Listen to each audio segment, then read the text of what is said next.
lights. I should probably be wearing a suit. Flintstones. No one even knows what that is anymore, right? The wheel. I think was at the beginning of this technology, I say it over and over that I believe that we're like a bunch of cavemen and women.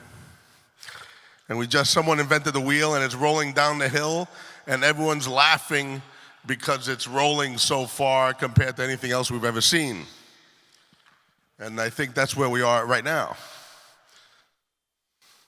Oh, and sometimes, I think there's a wrong slide for this place. The inventor or the innovator or the person who can pick up the technology faster than anyone else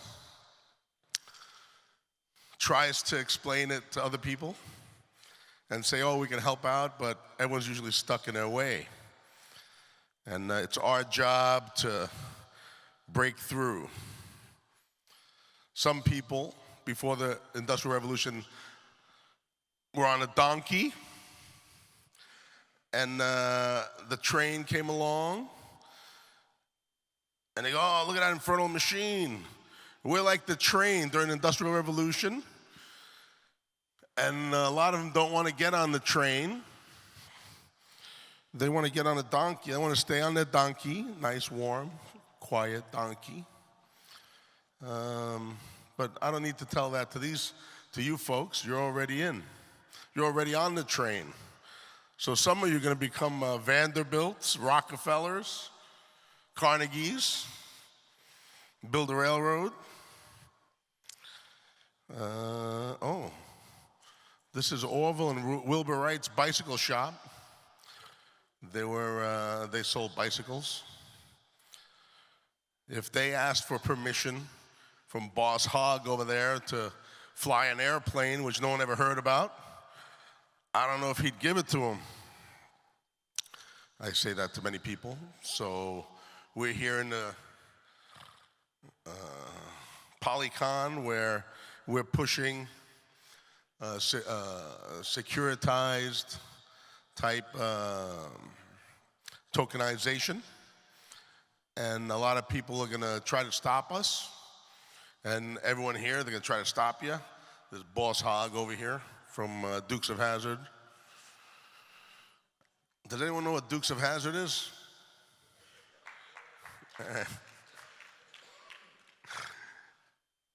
But these guys didn't go and ask for the permission. Or if they did, they got him to say yes. The mayor and the Wright brothers from their bicycle shop did build the airplane. So we as innovators have to usher in this new world where many people are stuck in their way, and we're going to have to explain to them where they're going to actually feel good about adopting. And I think, with all these tokens, the value of the tokens going up and stuff, that they'd like to get involved because their greed is going to fuel this monetary revolution. And then we go into the Jetsons. Oh, that was my first computer. I had to build it with a soldering iron. That's not my modem, but my modem looked worse. We did, for many years, I sold political data and campaign management software I wrote. And there's just a little background. Yeah, I told you guys I had about 12,000 domain names I bought when everyone thought I was crazy. Actually, as a matter of fact, I built No More Hotels, GetARoom.com, and Livery Cab, but well, you built Livery Cab. Those guys did it. Back in the 90s, we have a crew from the mid-90s, which I'm pretty proud of. We're still together. We made a lot of money. We lost a lot of money. We made it back. So Ron Paul pulled us into this. That's why we didn't get the Uber because we all ran off and ran Ron Paul's digital campaign. And so our livery cab project we put on the shelf, and then Uber was worth like $100 billion. But I think the plan for us, the universe's plan for us, was to bring in, because if we founded an Uber, I don't think we would have built the Bitcoin Center, and I think the world would have been a lot different. So this one quote really caught me, and I threw everything away for Ron Paul. He said, "We've been overtaxed, overregulated, and overrun by bureaucrats. The founding fathers would be ashamed of us for what we're putting up with." That's pretty revolutionary. That was Ron Paul. So when I heard that, I said, oh, I got to help that guy. And we helped him. Oh, that's me and my brother. Without permission, permissionless. So let's say permissionless innovation. The internet was permissionless innovation. And people can build whatever they want on the internet. And that's why I believe the internet is what it is today. Well, we built this 100 feet next to the stock exchange there without permission. I told you that the other night. Self-executing wills. We built some smart contracts years ago, 2014. Downloaded the master death file from the Social Security database, and my mom was on there, and she didn't die or anything. She's still around, kicking. And I called her up. I said, "Mom, are you okay?" She's like, "Yeah." They got you dead over here, because the contract kept paying out. I'm like, "What the hell's going on?" And then we found that it had her down as deceased. We built Vote Watcher. We did a bunch of, we're always early. We did a lot of elections down in Texas. We did the Iowa caucus. We recorded all the stuff on the Bitcoin blockchain. We probably bloated it up. As a matter of fact, we got a patent on blockchain voting. We got it. And then this company, what's his name? What's the name of that company? I don't know. The big bad dude tried to take our stuff, but we wouldn't sell it to him. So we're protecting that from the big bad wolf. We build these ATM machines. We got them all over the world. When the fees aren't that high, we have them on. Oh, that's me. That's me doing kung fu. Why'd you put that in there? That's me right here with the afro.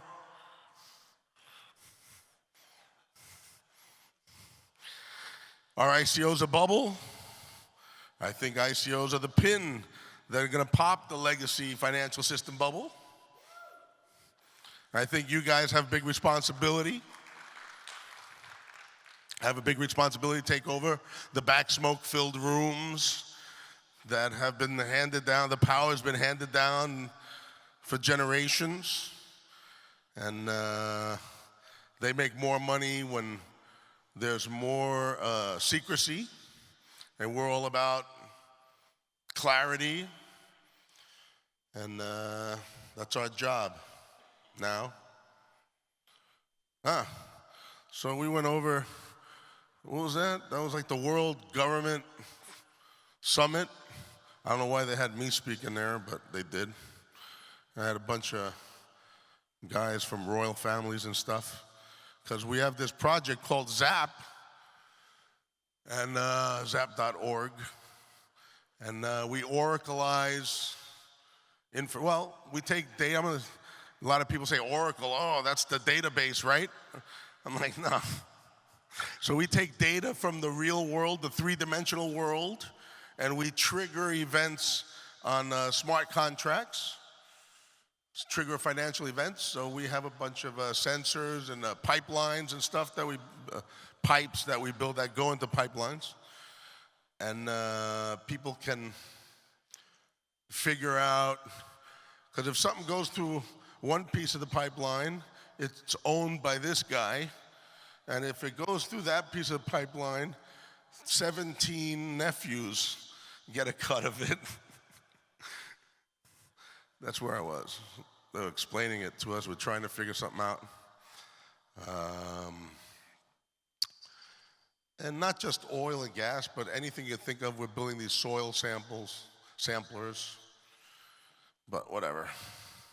It's good. What do you want? You know, I'm always early. I mean, always. I don't know how to explain it. I see it coming, and I believe this is the next thing because I'm early. I don't know how to explain it. It's just in my brain all the time now. And I see all the things that are going to be triggered in the future when we go into the Jetsons,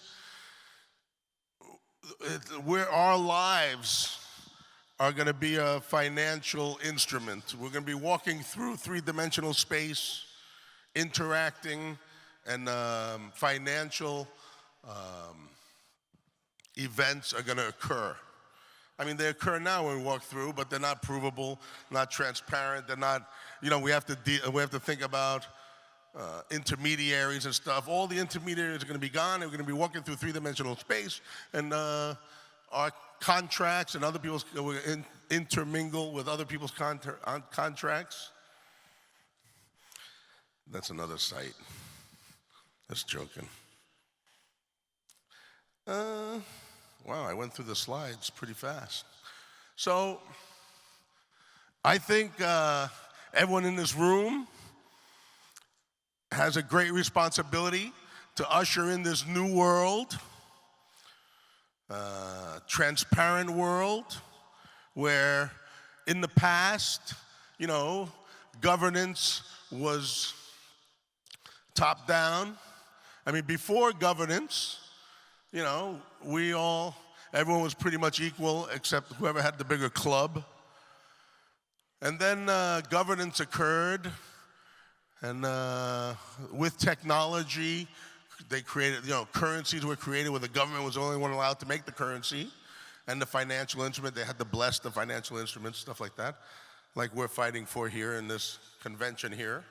I mean, there's going to be a lot of hiccups, a lot of roadblocks, but it's our responsibility to usher in this new world where we'll be free from the tyrannical, back smoke-filled rooms of nepotism. And everyone will have a shot. And I think the world is a very bountiful place.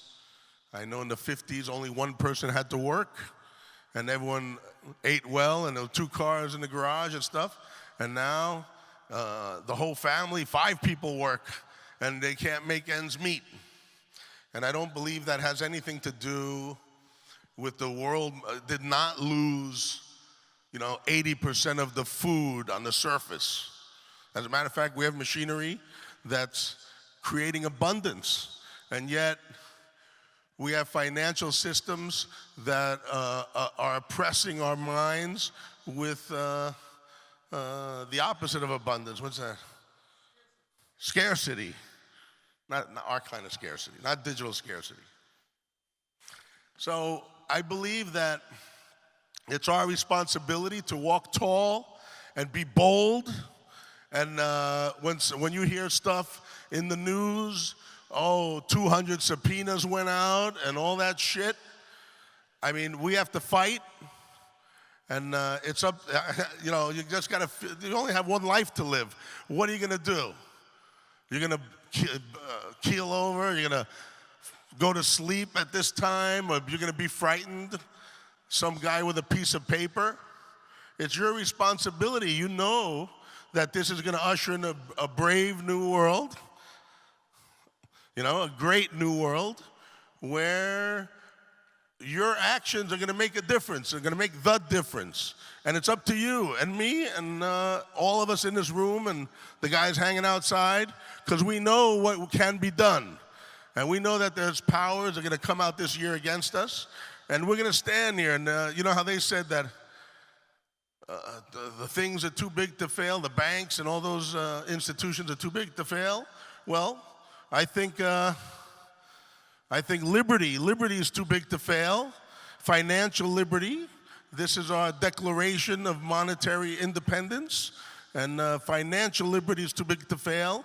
We are too big to fail. Blockchain's too big to fail. Bitcoin's too big to fail. The ICOs are too big to fail. And I think we're here, and that's it. We're still standing here. I'm still standing here. You know, that's it. That's all I got to say.